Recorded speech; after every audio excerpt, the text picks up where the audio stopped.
From Swoop, it's Take the Plunge, a podcast about how business owners decided to stop what they were doing and took the plunge to start their own business. We take a look at how they came to that decision and what those first crucial steps were in getting their business up and running. My name's Kieran, and I'll be your host for this episode. Here's what you can expect on today's episode. We kind of felt like we really needed some help. But we were still, like at one point, Tony actually moved in and started living in the offices.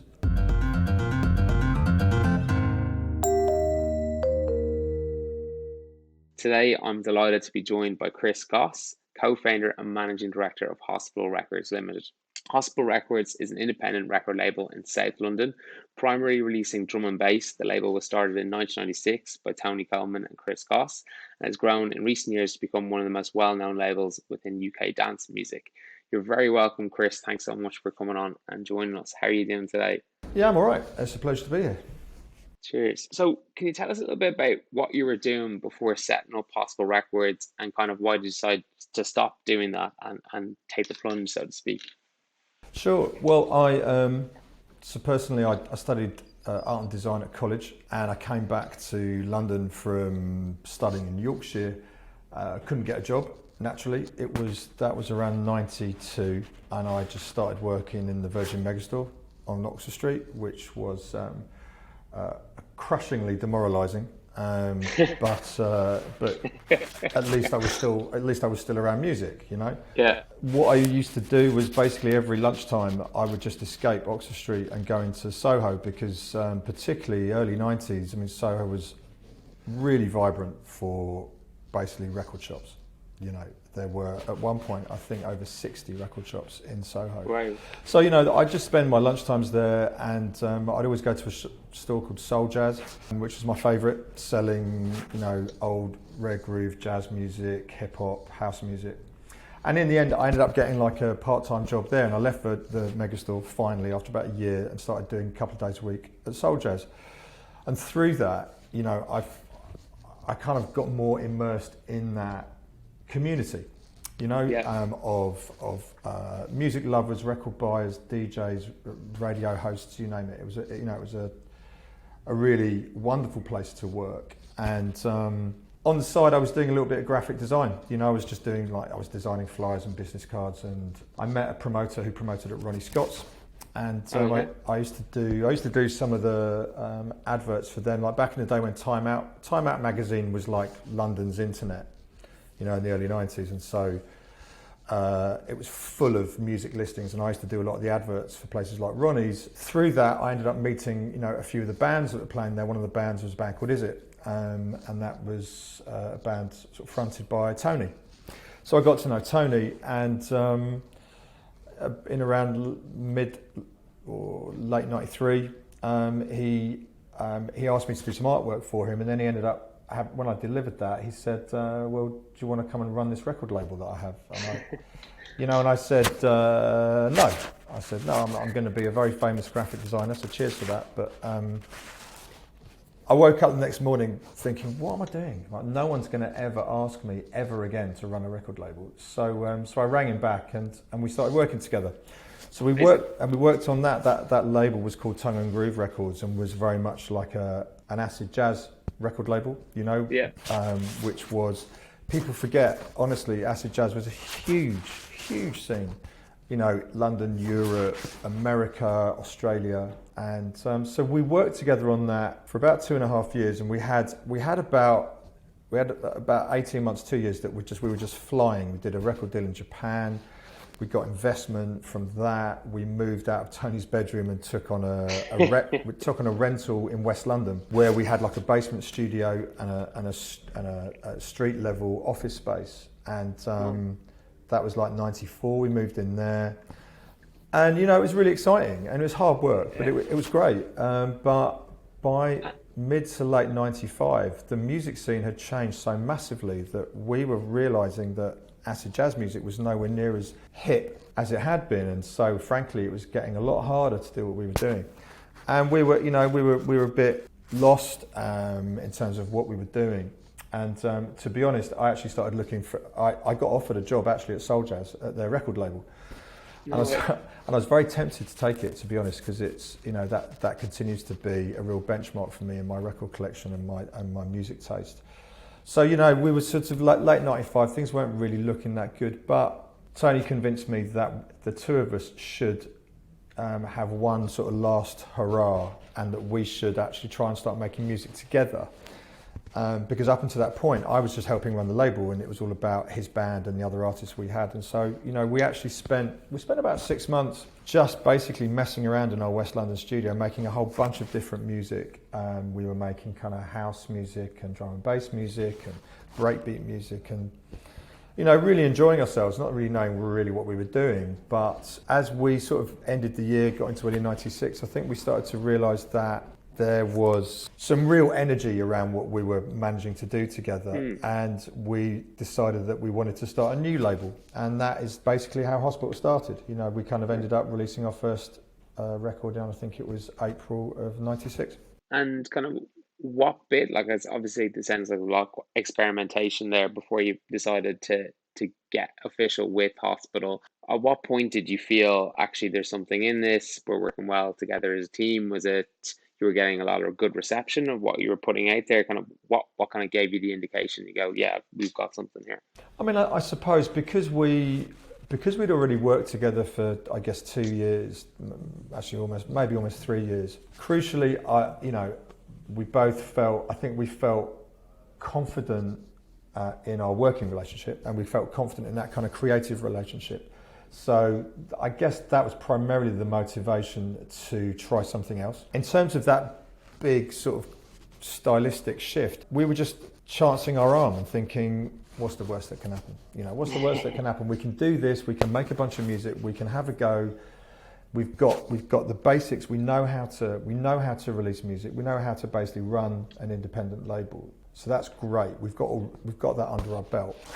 But why not? Like, you know, life's too short. So why not take that sort of creative leap? And to be honest, you know, I would say that the first 2.5 years of that were quite tough, because we were attempting to kind of break into the market of drum and bass that felt quite resistant to newcomers. And I guess also because the music that we were making was slightly different. It was a bit more left field. You know, it was very musical, where in fact at that time a lot of drum and bass music was hard as nails. You know, big sort of club music. But we felt belligerently sort of confident in the music that we were making.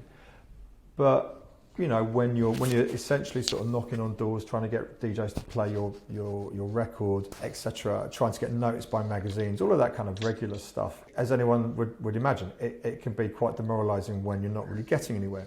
And was there a moment where you managed to kind of break that cycle of, because you guys were effectively then new kids on the block, or something a little bit different in the drum and bass scene? Who was it that kind of gave you more of a chance, or was it a publication that decided to run something?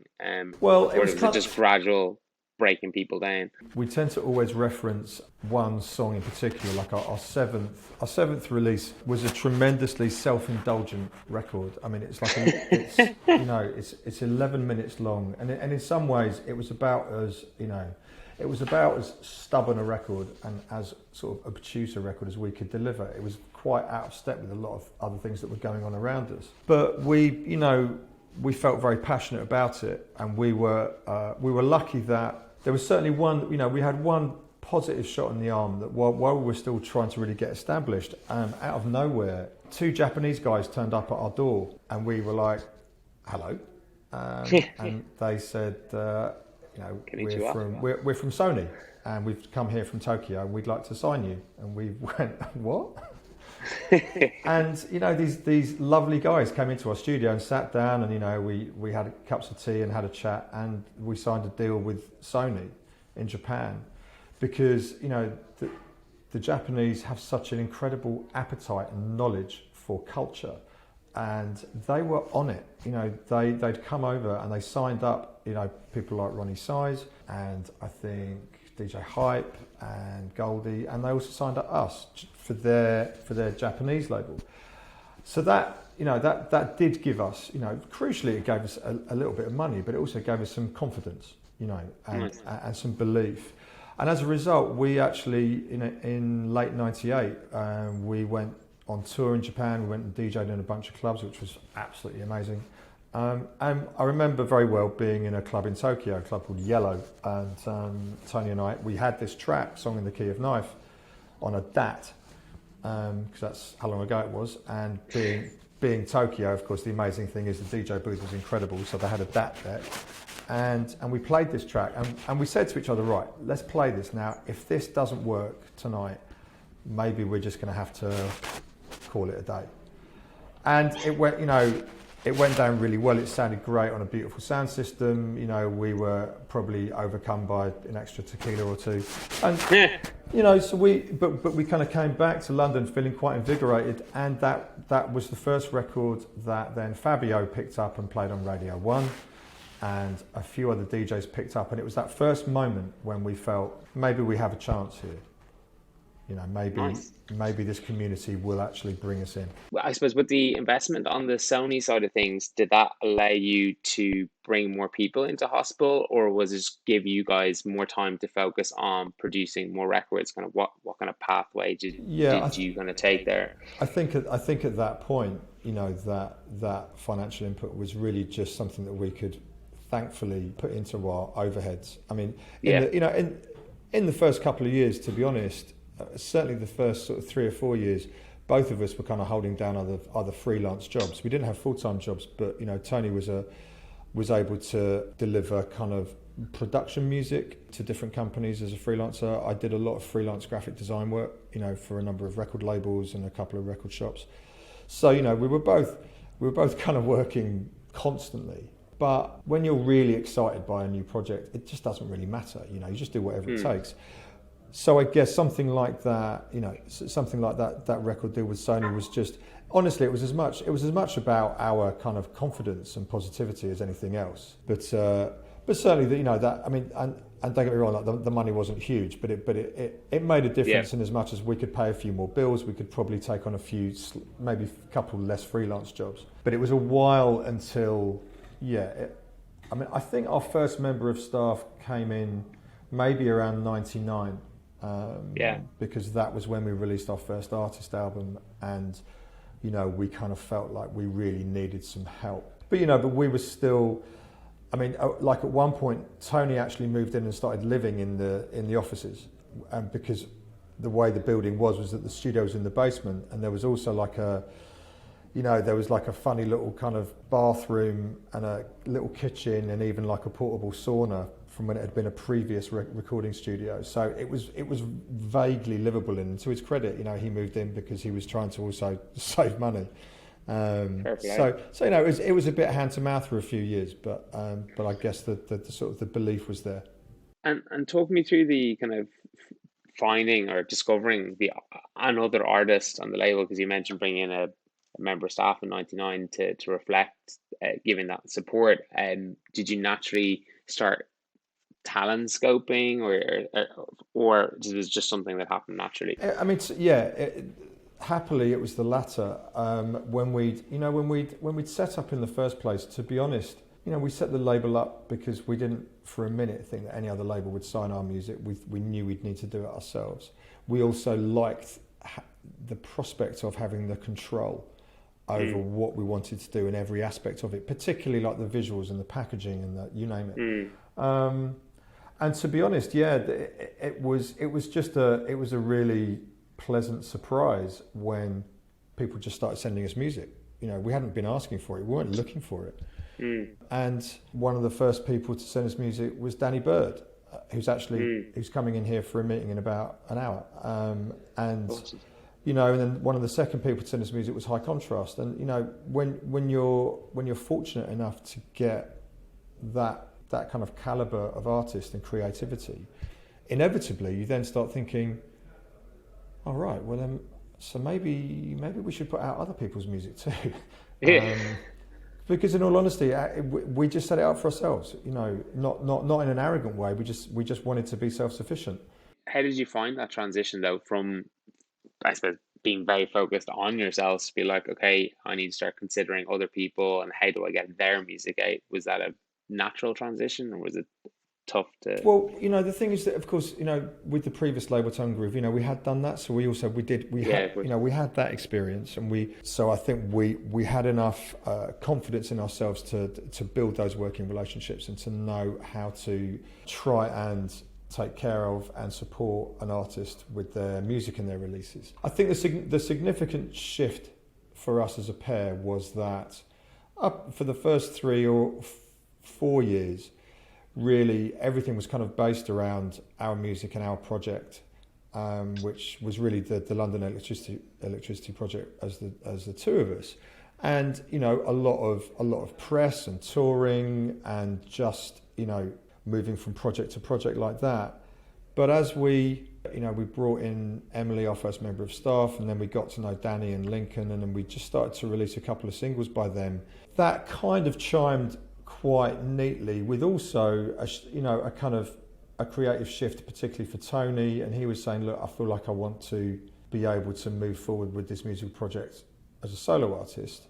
Because when it came to making music, there was always a huge distinction between the two of us, because, he's a singer-songwriter and composer, and I'm just a guy with a record collection. And I would never profess to be, a producer on my own. I only ever made music with Tony.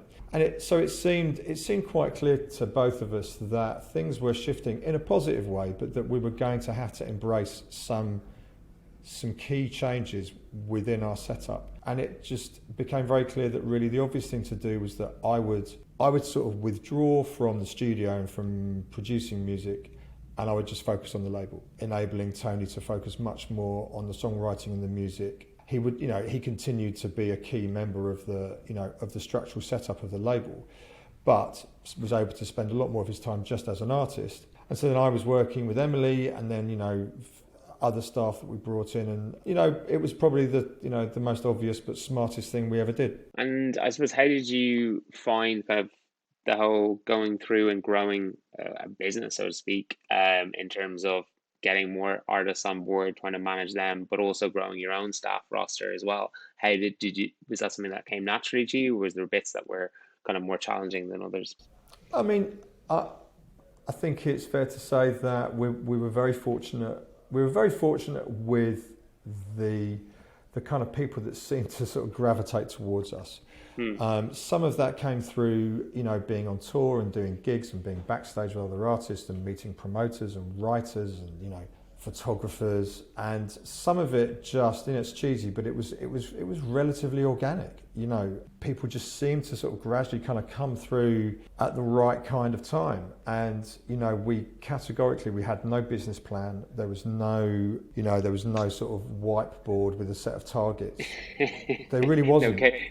You don't strike me as a KPI man, Chris. Well, yeah, I don't even know what KPI is. I mean, but in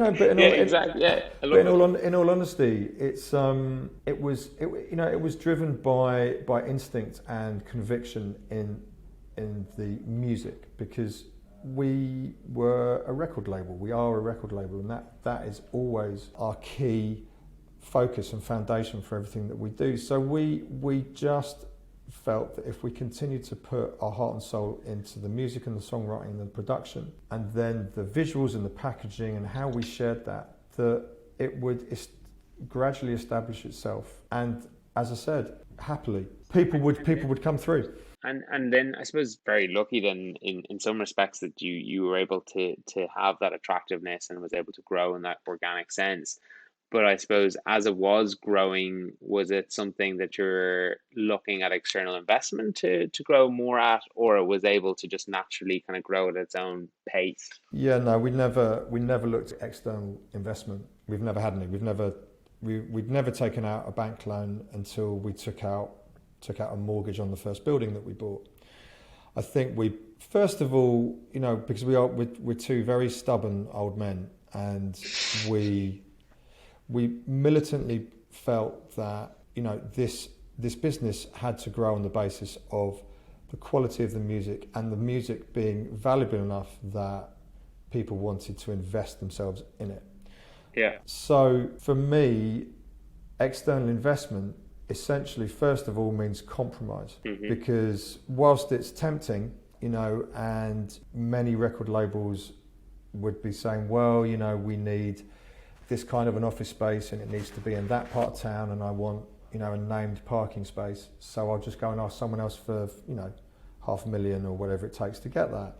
We have absolutely, no lack of ambition, but the issue was that we wanted to do it on our own terms, but we categorically knew that we had to retain control. And when, it's one thing, you could go to the bank and ask for a loan, but then obviously you're going to pay back goodness knows how much more than you've initially take out, let alone with those attendant pressures and stresses of knowing that you've got constant repayments for no matter what's happening within your business. Let alone if you actually look to another an investor or another business and say, why don't you come in and buy some shares or get involved? Because before you know it, you then have people sat around a table who have very different goals and very different beliefs, which of course are primarily the fact that they want their money back. That changes any creative business overnight. But I suppose just focusing then on that kind of creative line though, you kind of even say now today there's a very healthy roster of artists attached to the label, all of which are, I can only imagine, incredibly passionate about their music and their vision. And obviously as a label you also want to support and guide them. How do you manage those kind of creative conversations with so many people whilst trying to keep the label growing in a particular direction? It's challenging.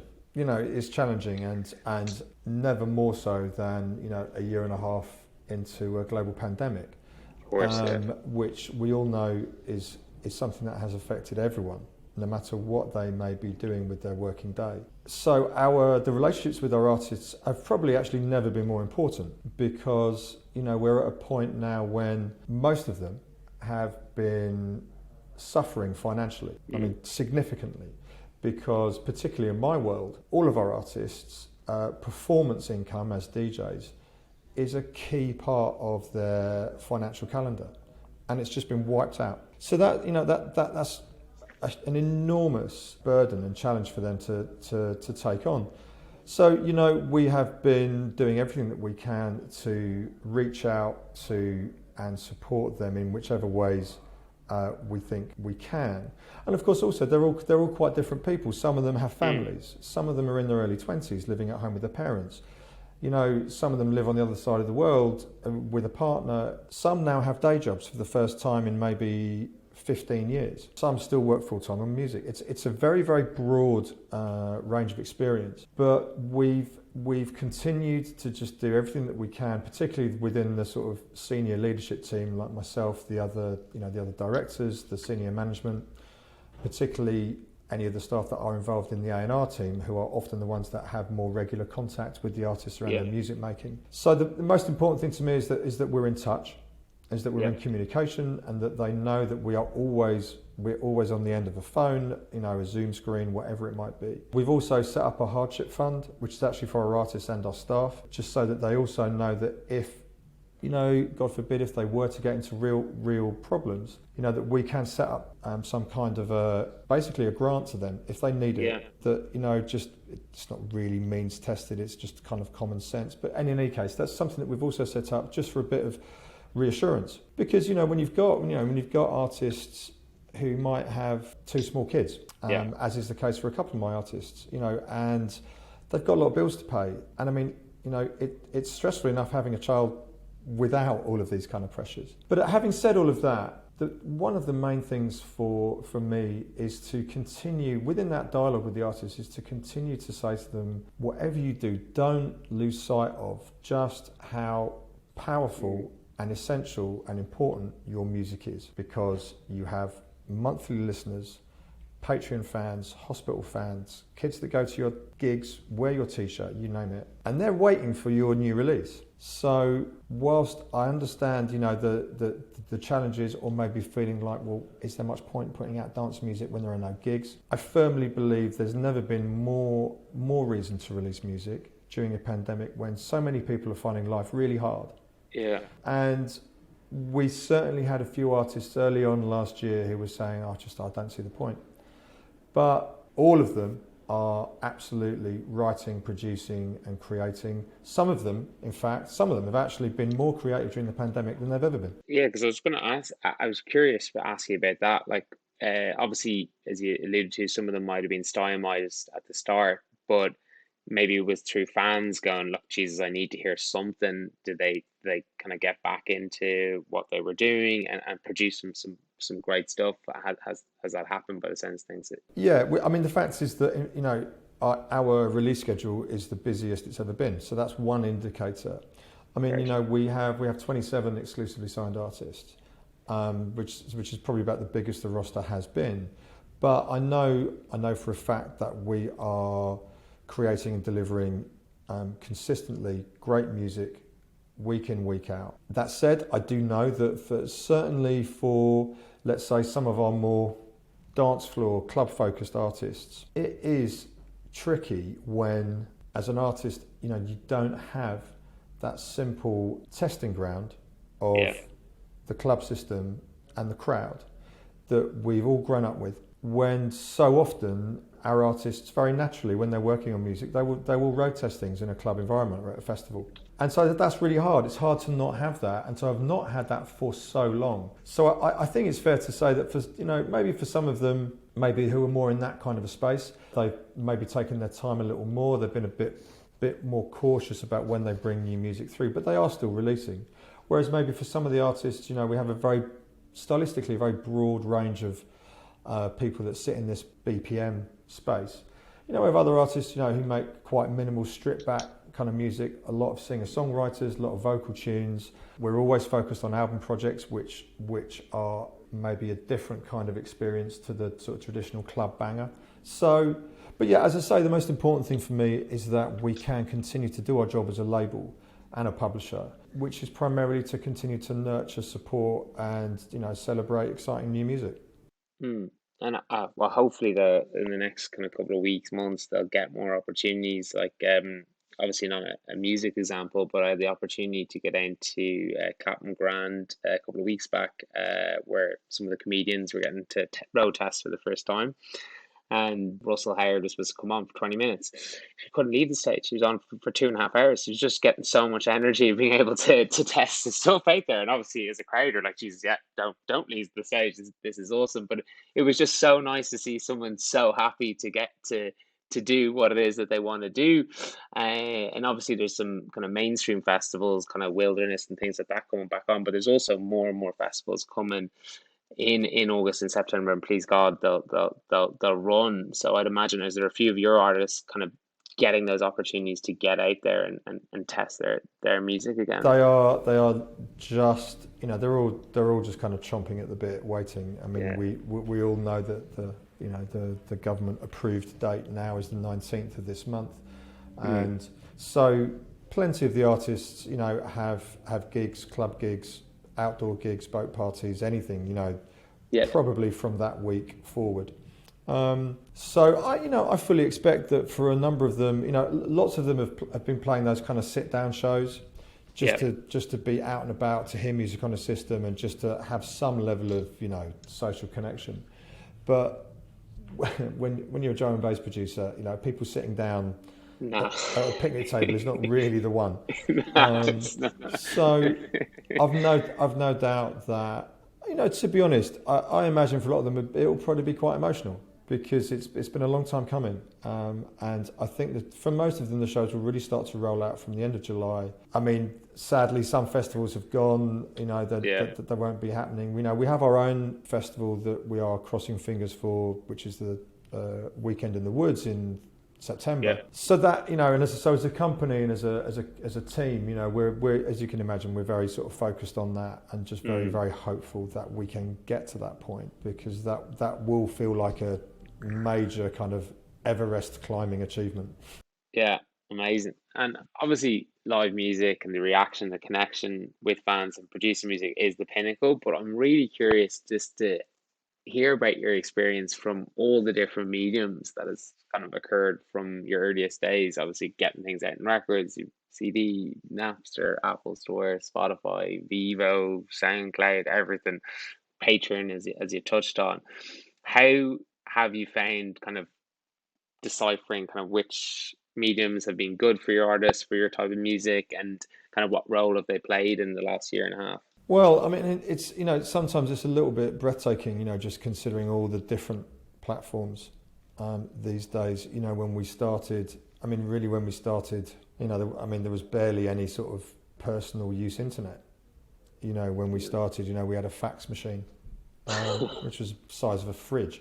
And, we used to, I used to do promo, but I had to sit in front of an Amstrad Hi-Fi with a cassette deck to make tapes of the record that we'd had pressed, and I used to send out 150 cassettes to journalists and magazines, and in many ways it was awful, but there was a certain pace to that I miss, because things just took their natural course. We find ourselves now, as you said, you look at the myriad of different platforms where artists can be. I think one positive is that the drum and bass community, the drum and bass music scene, has been very sort of present online from the very early days, and it was actually way ahead of so many other sorts of musical communities, because we were back in the mid-90s. We had forums that were huge, and the forums and using AOL Instant Messenger was the kind of they were the go-to tools for our musical community.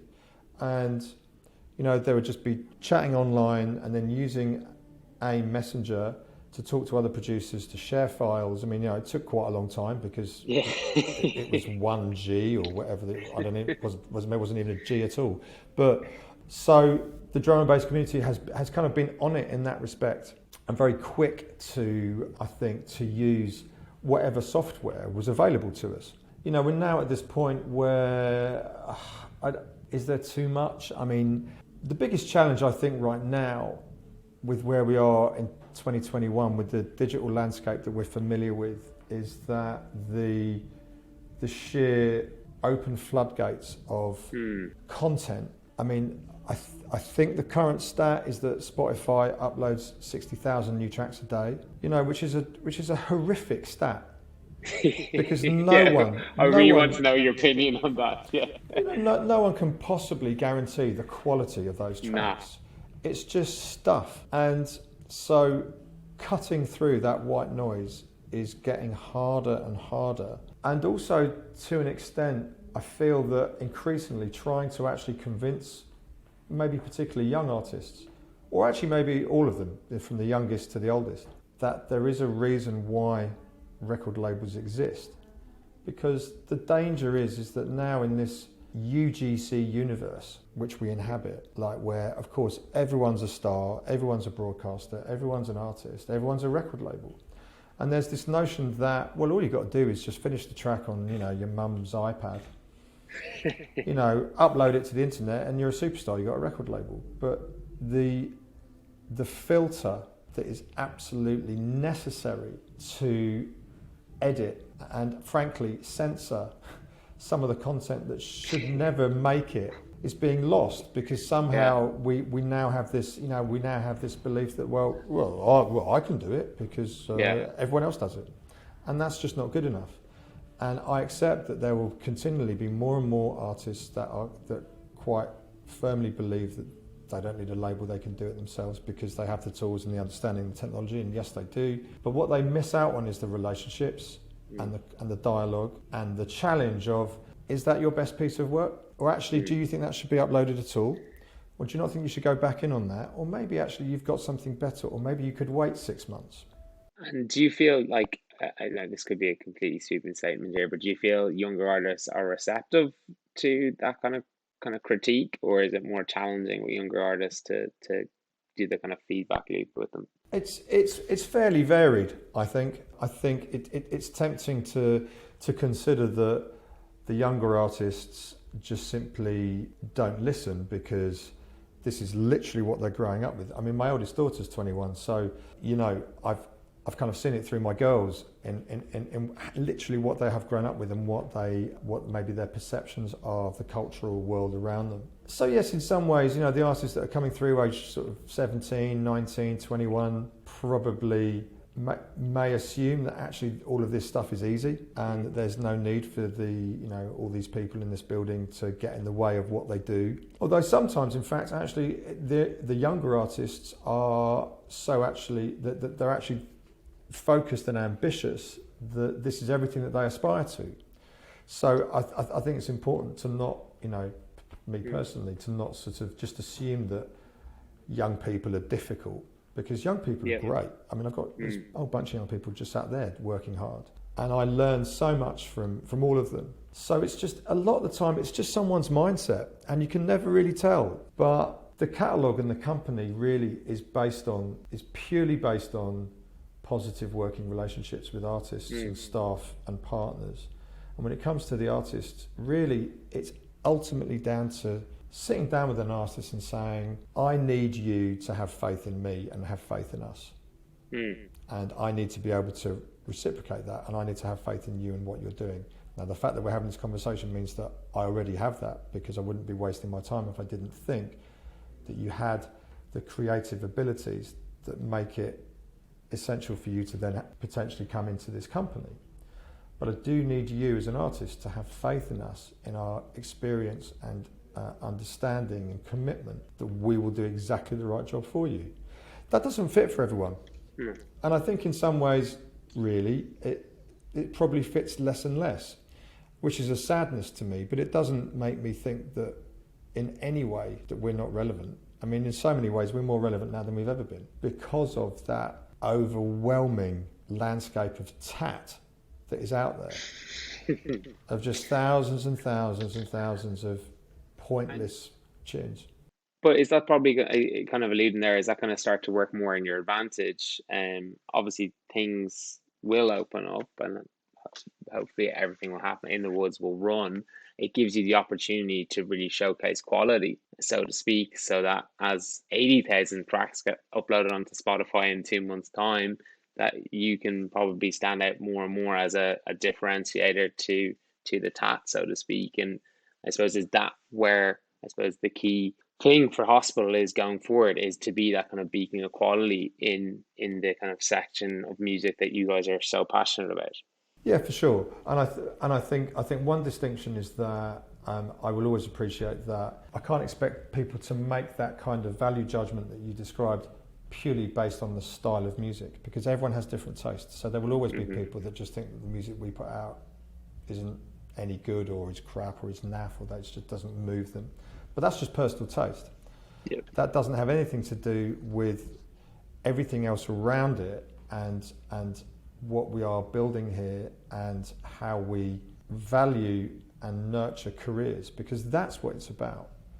You know, it's the amount of effort that we put into the artist relationships, but also not just that, you know, the actual product that we create and deliver, how we manage and administer our catalogue, you know, how we run our royalty accounting, you know, all of those kind of things. They are essential factors in what we're building here and the reputation of the company. You know, things as, you know, we always said in the early days, one of the most important things that we could possibly focus on is the royalty accounting, because funnily enough, drum and bass didn't have the best reputation for people getting paid. You go back to the early mid-90s, late 90s, but frankly still now, you know, there is still not enough of an understanding of, or a commitment to, detailed substantial royalty accounting and what that means for an artist's career, because to do that actually costs a lot of money.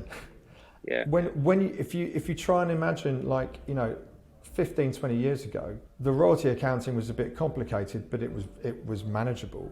But you imagine what it's like now, when you've got we've got a 25-year-old catalogue, so something like. How do you do it? Well, so we now work with a company called Curve. Oh, I know Curve. Yeah. They just did a big raise, didn't they? And, like, you know, I mean, I remember when Curve actually kind of set up, and they, you know, when they were trialling their system probably sort of 4 or 5 years ago, and they were coming to us saying, look, we'd like you guys to beta test it. And at that point we were working with a different system, and we said, well, look, the nice thing about that was that we'd been in a long relationship with a previous platform, but so we were able to say to Curve, look, here's some of the things that we've been asking for and we haven't got yet. So we want you to put these things into your system.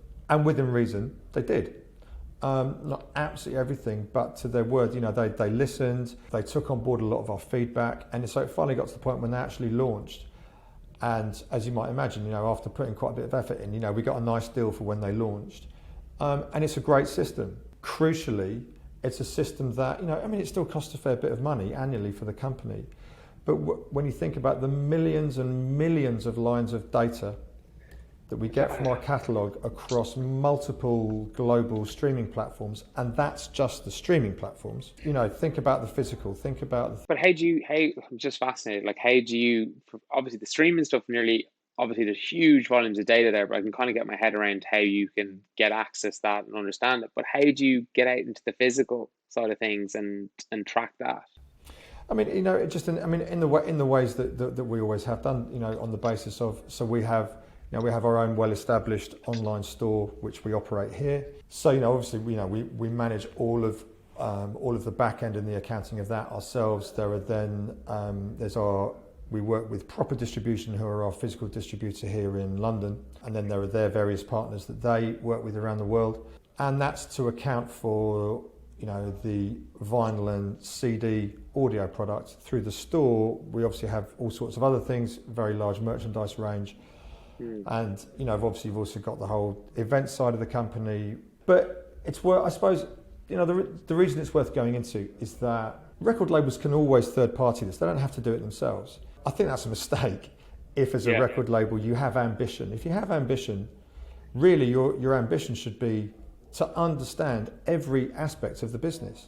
Because whenever you third party it, and let's be honest, usually you third party the really, really boring stuff, or in my case, I just employ staff to do the boring stuff because they understand it far better than I do, and I want to do nice things. But if you have that ambition, surely you want to be in a position where when you sit around a table like this, you can actually look people in the eye and talk them through all the different aspects of this business, rather than say, oh, can you just send an email to our whatever contractor, supplier? Yeah, but I also imagine it's incredibly important, given, say, the last year you talk about artists who have two kids and you've just talked to them about selling a record or selling on one stream, but you're actually, I'm looking at this from a 360 perspective, because there are different avenues that we're going to have to push at different parts of your career. So it's important for us to know about them and you to know them. Absolutely. I feel that we can only have meaningful, well-rounded conversations with our artists and our staff if there's a clear understanding of all of the different aspects of the business.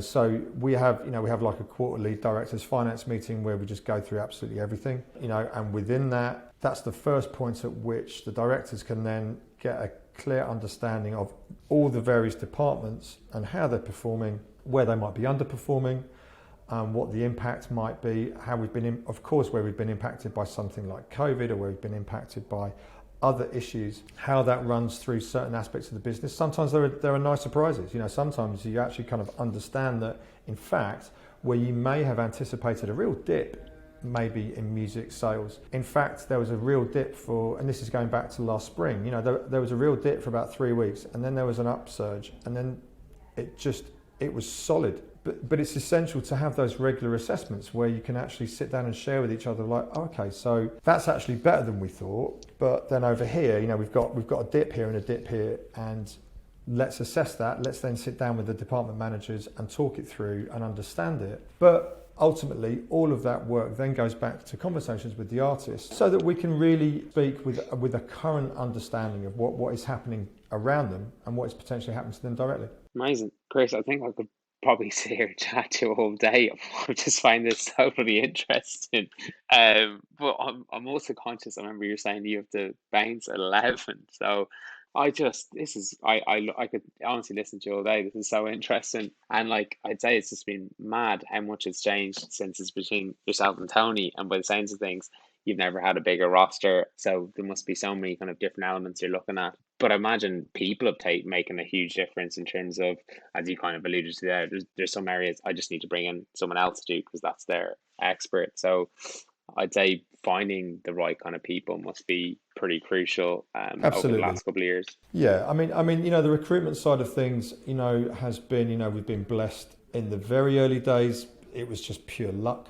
Our first member of staff, Emily, was in fact a woman who had been working at like a DJ promo service in the mid-90s, and she'd been promoting some of our records, so we knew her, we had a relationship with her, and it was just great timing that she was looking to move on, so we offered her a job. I mean, Emily is now managing director of Brownswood Recordings for Giles Peterson, and I'm very lucky to have a lot of stories like that from previous members of staff, who've come through and are working at from Brownswood to Universal to PPL, PRS, Curve. Like one of our young guys used to work with us, he now works at Curve. It's kind of ironic when he then turns up to kind of like sell us a new package. Like, all right, Matty, chill out. The recruitment now is very, very different. I mean, we now finally, after all these years, we finally have an HR partner, which realistically we should have invested in years ago. Yeah. But naively, we thought that we were good at that and that we could manage that ourselves. But I'm very, very grateful to Emily that she's now with us. That's Emily, our HR partner, because she brings her wealth of experience from actually different industries. She's never worked in music before. She worked in publishing, she worked in oil. And so she kind of can bring some real common sense structure to the recruitment process. And it's a different way of doing it, and it's maybe a bit more laborious, but it's, we've employed 4 new young people in the last 6 weeks, which is fantastic. And, I'm very proud to still be able to actually be adding to the staff team when it's still, the world around us is still pretty challenging. But they're coming in for very, very specific reasons to work on specific tasks and in specific departments. But I recognise that whether it's recruitment or coding, subscription services, there's so much to learn. I've worked in music 30 years, and I feel like I'm about sort of entry level, stage 1, maybe stage 2, because it never stops. And it's fascinating and exhausting. But I think so long as there is that positive desire to keep listening and learning, then we'll be all right. Can't think of a better message to kind of finish it up on there and on that. Like I've just been fascinated by this whole chat, and I couldn't wish you any more luck with it, and I really hope In the Woods goes ahead and all the artists get a few bangers out there. Absolutely, and everyone starts hitting those dance floors again. So thanks so much, Chris.